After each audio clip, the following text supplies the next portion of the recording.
دوستان سلام، به کانال ماین اگزم خوش اومدید. خب تو این ویدیو میخوایم بریم سراغ گرایش اکتشاف سوالات آزمون سال 1403. خب برای اولین سوال بچه‌ها میریم سراغ سوال 50. گفته ضخامت واقعی یک لایه 50 متره در صورتی که این لایه به صورت قائم قرار داشته باشه و در سطح شیبدار زمینی به شیبی برابر 60 درجه رخنمون داشته باشد، عرض رخنمون لایه در سطح شیبدار چند متره؟ خب برای این کار بچه‌ها من یه توپوگرافی میکشم که تقریبا شیبش 60 درجه باشه. یک لایه‌ای خواهیم داشت که قائمه و شیب تقریبی رخنمون 60 درجه داشته باشه. یعنی این شیب بچه‌ها این 60 درجه است. خب اگه این 60 باشه و اینم 90 درجه باشه، بنابراین این بچه‌ها 30 درجه میشه. برای این زاویه 30 درجه اگر قانون سینوسا رو بچه‌ها بنویسیم چی میشه؟ میشه سینوس 30 درجه برابر میشه با ضلع مقابل به وتر. ضلع مقابل بچه‌ها که گفته ضخامت واقعی 50 متره، یعنی این ضخامت لایه 50 متره، یعنی ضلع مقابل 50 به وتر. وتر چیه بچه‌ها؟ همون رخنمونمونه، رخنمون. بنابراین رخنمون برابر میشه با 50 سینوس 30 درجه. سینوس 30 درجه که میشه 1/2، بنابراین جواب میشه 100 متر. گزینه ب جواب صحیح هستش. اما سوال بعدی، سوال 54. تکرار لایه‌های 1 الی 3 به ترتیب از قدیم به جدید در محدوده یک معدن مطابق شکل شماتیک زیر است. نوع ساختار زمین‌شناسی کدام یکی از گزینه‌های زیر است؟ و گفته تاقدیس، ناودیس، گسل نرمال یا گسل معکوس. خب بچه‌ها بذارید من یک لایه‌ای براتون بکشم. لایه زمین‌شناسی مثلا اولیش مثلا سبز باشه، دومیش زرد باشه، این هم بنفش باشه. خب با همین سه تا لایه چون اگر نیرو وارد بشه، این لایه‌ای که اینا جوان هستن، پایینیا پیر میشه. حالا اگر این تحت نیروی قرار بگیره و مثلا به صورت ناودیس در بیاد، دوباره بکشم اینو،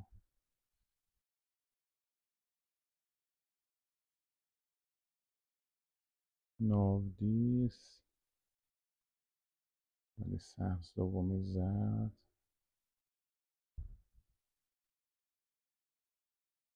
سومی هم بنفش باشه. خب یه خطی.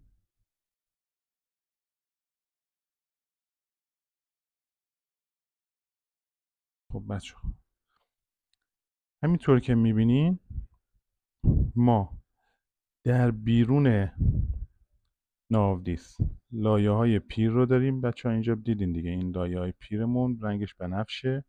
اینجا لایه های پیر شروع میشه میره به داخل، که میره لایه ها جوانتر میشن.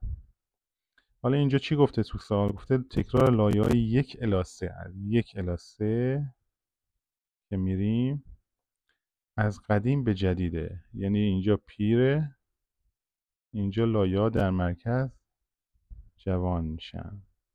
دقیقا همین ساختار ناودیس خواهد داشت برای ما. یعنی چطوری میشه؟ یعنی اینجا ما لایه بنفشمون میشه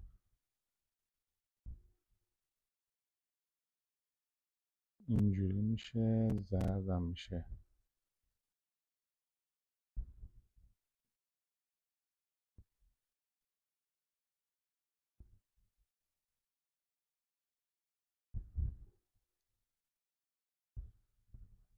سبزم میشه. خب همینطور که میبینین لایه های قدیمی در کنارها قرار دارن و هرچی به سمت مرکز حرکت میکنیم لایه ها جوانتر میشن. این ساختار ناودیسته بچه. گزینه ب جواب صحیحه. اما سوال بعدی سوال 55. نوع گسل در شکل زیر چی؟ دو تا شکل به ما داده. گفته حرکت چپگرد گسل، حرکت چپگرد یا راستگرد هست. بچه ما موقعی که در این خط گسلمونه، این لایه‌مونه، این گسله. ما وقتی در امتداد این خط در این امتداد لایه که قرار میگیریم نگاه میکنیم، بخوایم دنبال ادامه لایه بگردیم بچه‌ها باید برگردیم به سمت راستمون. یعنی این حرکتش چیه؟ حرکت گزینه الف حرکتش گسل راستگرد بوده. راستگرد. اما برعکسش تو شکل ب، در امتداد لایه که قرار میگیری گسل باعث شده که لایه به سمت چپ حرکت کنه. بنابراین این حرکتش چپ گرده. کدوم گزینه میشه؟ گزینه دال میشه. حرکت الف راست کرده، حرکت به چپ کرده. خب میریم سراغ سوال 56. یک لایه شیبدار زغالسنگ با ضخامت واقعی 2 متر روی یک سطح زمین مسطح رخنمون داره. با توجه به اطلاعات حاصل از گمانه قائم حرف شده، ماده معدنی با شیب ثابت 30 درجه تا عمق 10 متری از سطح زمین ادامه داره. اگر گسترش این لایه روی سطح زمین در راستای امتداد اون 500 متر باشه، میزان ذخیره این لایه زغالسنگ چند تونه؟ وزن مخصوص لایه هم 2 گرم بر سانتی متر مکعب. بچه‌ها این همین اول یه تبدیل باید من به شما بگم. هر جا که گفتن گرم بر سانتی متر مکعب، این برابر با تن همون مقدار بر متر مکعب. اگر گفتم مثلا 10 گرم بر سانتی متر مکعب برابر میشه با 10 تن بر متر مکعب، یا هر عددی اینجا بود همون عدد تکرار میشه، تن بر متر مکعب. خب بچه‌ها بیاین من یه شکل شماتیک از این لایه رو براتون بکشم.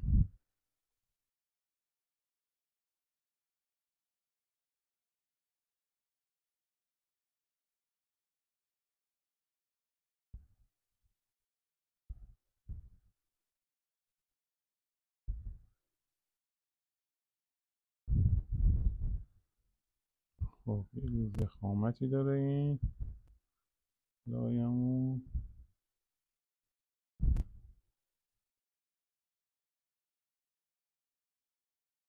اگه لایه‌مون باشه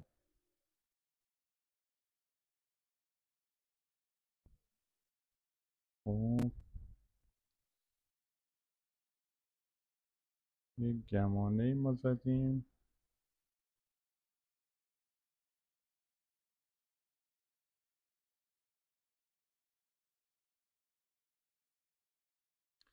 خب بچه‌ها گفته لایه که شیب 30 درجه داره، یعنی این زاویه 30 درجه هست. خب بعد گفته که یه گمانه از 100 زدیم تا عمق 10 متر، یعنی این گمانه قرمز رنگمون 10 متره. امتدادش هم گفته در سطح زمین اینجا 500 متره. این میشه 500 متر. خب ما باید بچه این طول این لایه رو در امتداد شیبش به دست بیاریم. همینجا ذهنی هم میشه حسابش کرد. این چرا؟ چون گفته که ضلع روبرو به زاویه 30 درجه بچه همیشه نصف وتره. یعنی این 10 متره که روبروی زاویه 30 درجه است، نصف این ضلع وتره. یعنی این که اگر اینو 2 برابرش بکنیم وتر به دست میاد. دقیقا قانون سینوسا میگه سینوس 30 درجه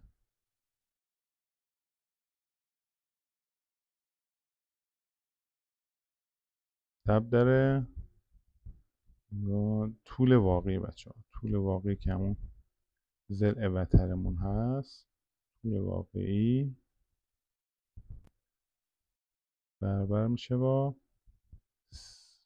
تقسیم بر عمق به سینوس. چی میشه این؟ برابر میشه با 10 تقسیم بر سینوس سی. سینوس سی که میشه 1/2، بنابراین طولش میشه 20. خب این طول رو ما به دست آوردیم، اما میخوایم حجم رو به دست بیاریم. حجم این مقدار میشه، حجم برابر میشه با 20 ضرب در این 500 که در امتدادشه و 2 مترم ضخامت این لایه بوده،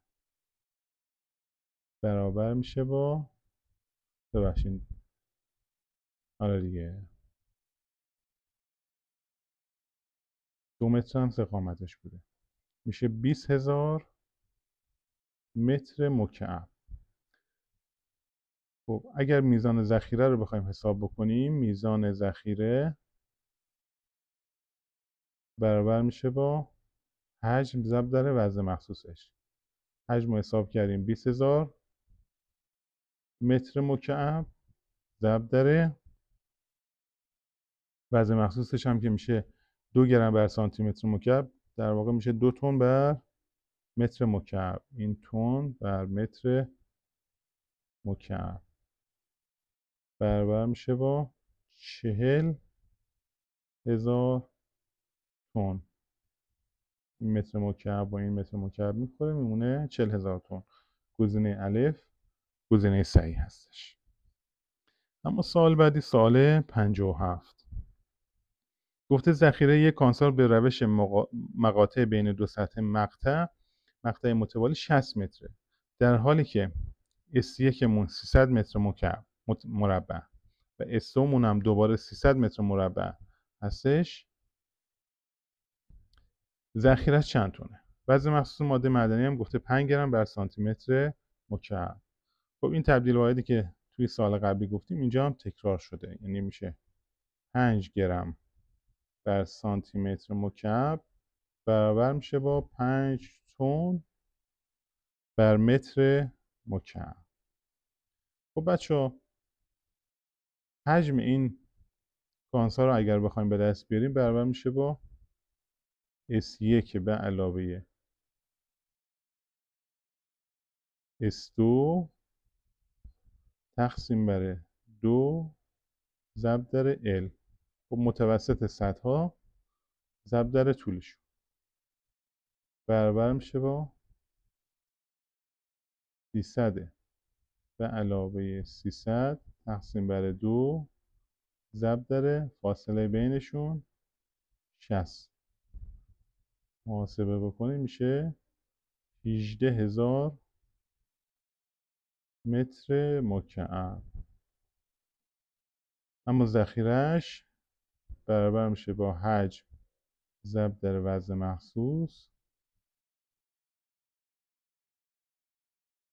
برابر میشه با 18,000 ضرب در همون 5 تن در متر مکعب برابر میشه با 90,000 تن.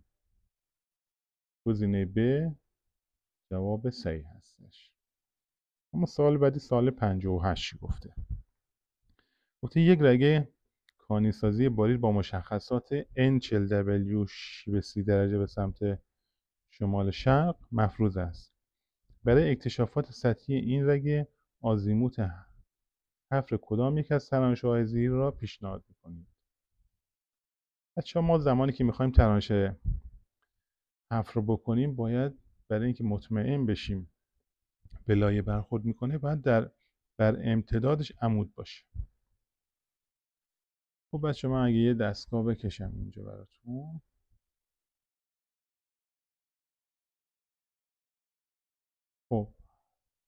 گفته لایمون N40W. حالا اگر فرض کنیم که این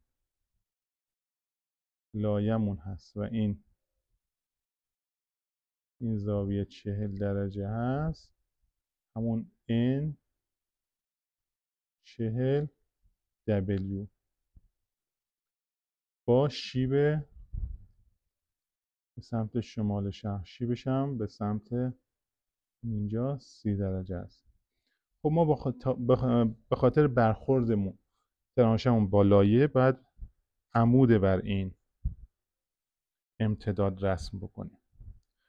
خب اینجا ما اگر بخوایم عمود بر این امتداد رسم بکنیم ترانشمونو،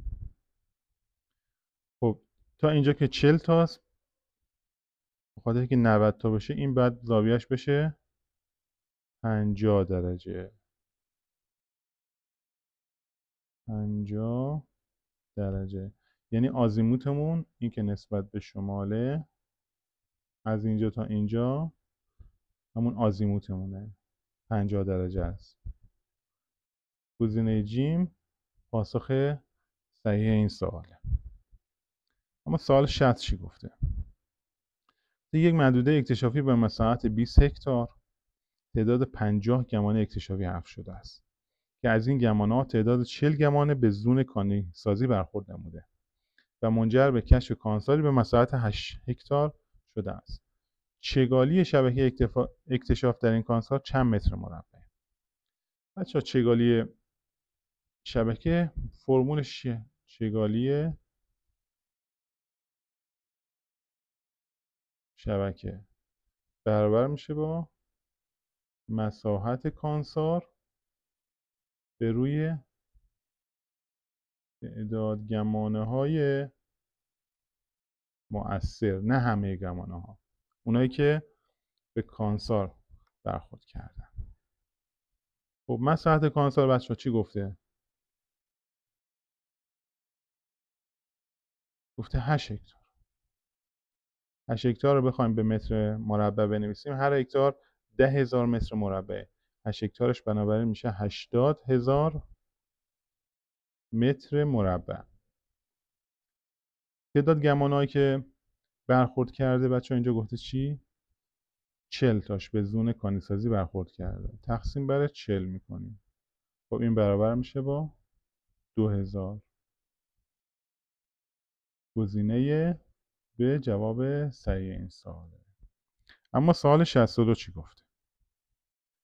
گفته برای اکتشاف یک لایه با مشخصات NC 60 درجه به سمت شمال شرق شیب داره گمانه قائمی حذف شده.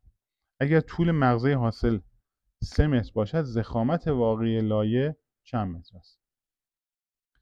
خب این هم سوال قشنگیه. این اگر سطح زمین بچه‌ها باشه و ما لایه‌مون رو همین بالا بکشیم، این ضخامت لایه‌مون در سطح باشه. حالا میخوایم یک دونه گمانه بچه‌ها از همینجا رسم کنیم. خب گفته که زاویه لایه‌مون 60 درجه شیب داره. این 60 درجه، این هم همون 60 درجه میشه. خب وقتی این 60 باشه بچه‌ها این چنده؟ این 30. حالا ما ضخامت واقعی این لایه رو میخوایم.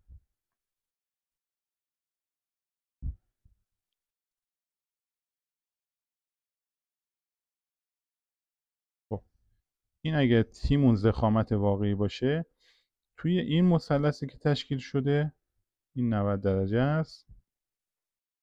خب این 30 باشه این 90 باشه بچه‌ها، نیاز به اینم نداریم. چرا؟ چون قانون سینوسا اینجا هم دوباره صدق میکنه. ضلع مقابل به زاویه 30 درجه ضخامت ما خواهد بود. یعنی سینوس 30 برابر میشه با تی بر روی خب اینجا هم که گفته که 3 متره، درسته؟ اینجا طول مقطع گفته 3 متر. تقسیم بر 3. این برابر میشه با 1.5. سینوس 30 درجه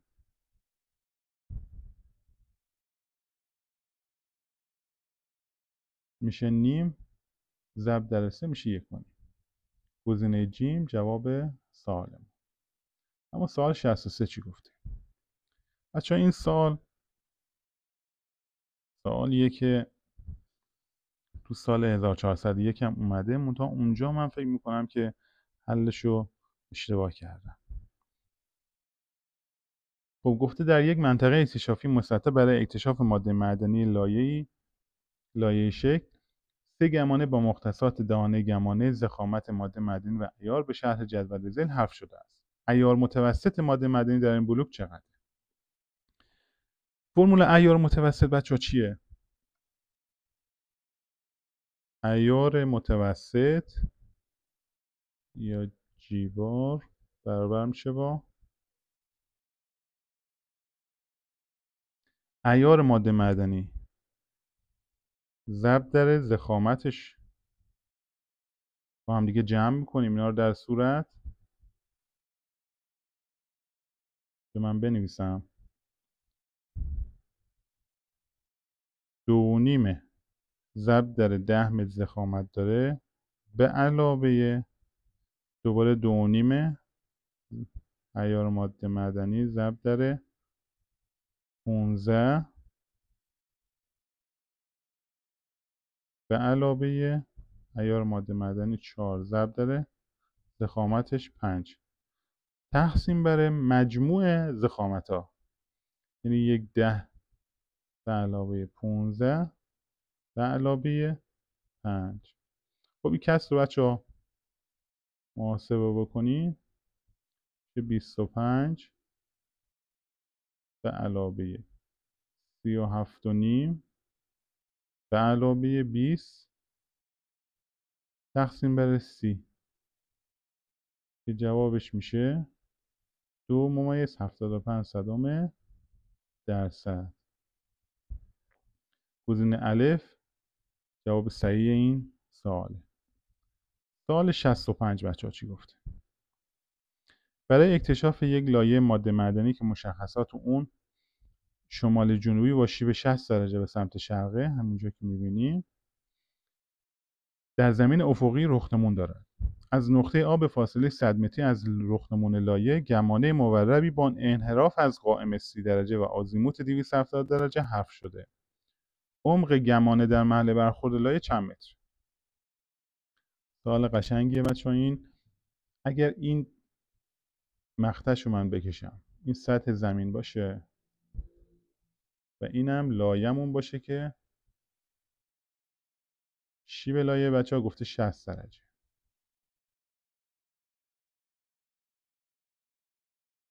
خب یعنی این زاویه ما 60 درجه است. بعد گفته که یه گمانه موربی میکشیم ما که انحراف از قائمش بچه گفته انحراف از قائمش 30 درجه است.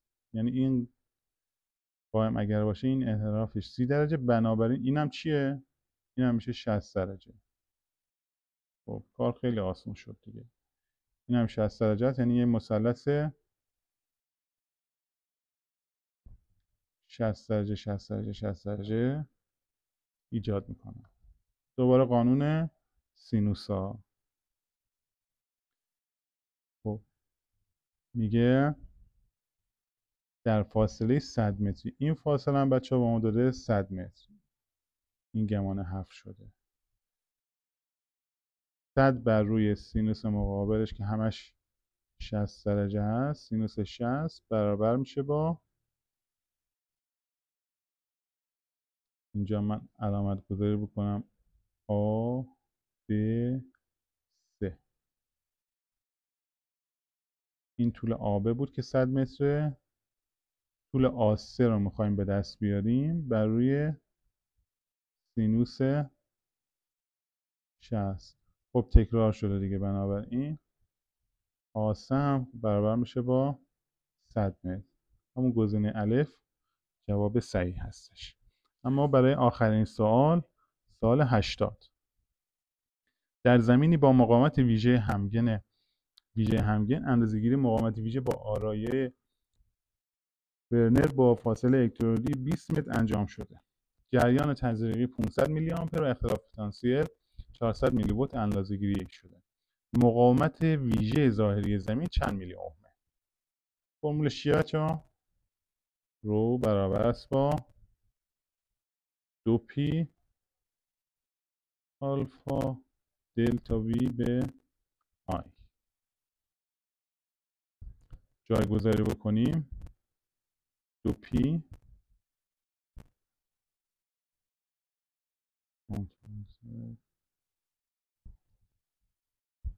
چرا حرکت میکنه این؟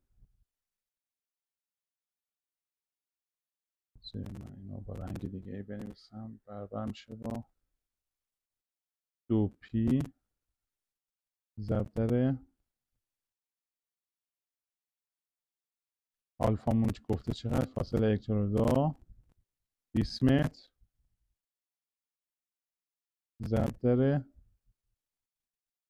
400 میلی ولت اختلاف پتانسیل. خب اینو بعد تقسیم بر هزارش بکنیم بشه میلیش حذف بشه، میشه 14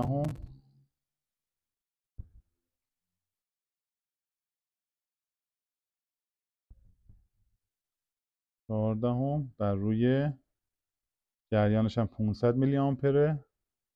برای که میلیش حذف کنیم تقسیم بر هزارش میکنیم، میشه نیم، برابر میشه. اینو بچه ها حسابش بکنیم میشه 100. جواب گزینه دال هستش. خب امیدوارم که استفاده کرده باشین و به دردتون خورده باشه. اگر خواستین که سوالات کامل رو ببینین میتونین مراجعه کنین به سایت ماین اگزم و سوالات کامل رو با جوابای تشریح اونجا مطالعه کنین. متشکرم که با من همراه بودین. خدا نگهدارشون.